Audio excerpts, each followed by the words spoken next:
This agreement was realized with a total sum of 570 million contributed by the legislators and management staff.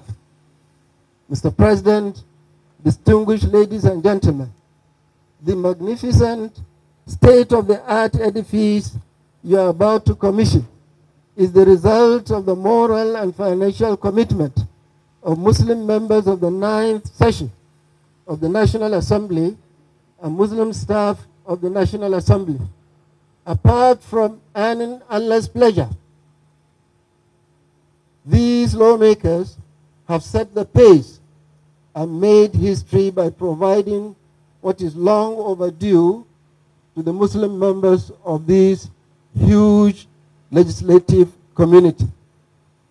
Arguably, this is the first mosque built in the National Assembly complex since it was established 42 years ago.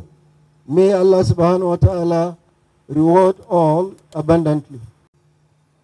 Let me thank those who made all the contributions. But one thing is also very definite and clear, and that is maintaining this mosque.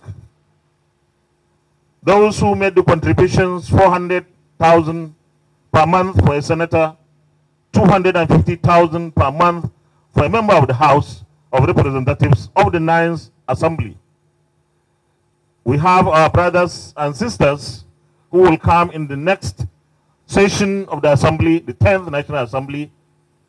I believe that the maintenance of this mosque should be our business as well, because that is continuing with our investment.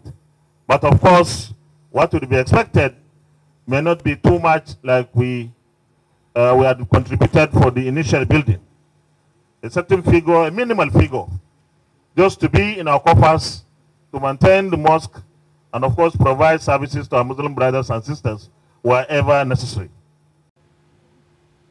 I'm here fundamentally to felicitate with the Muslim Ummah in the National Assembly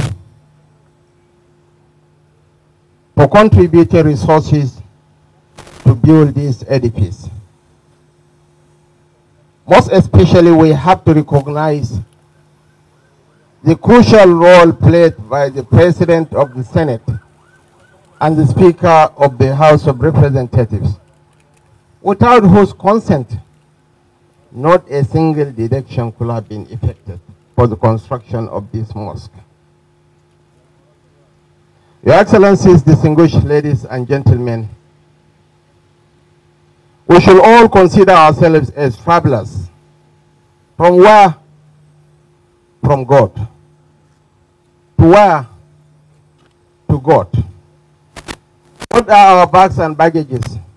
They are our deeds in this world.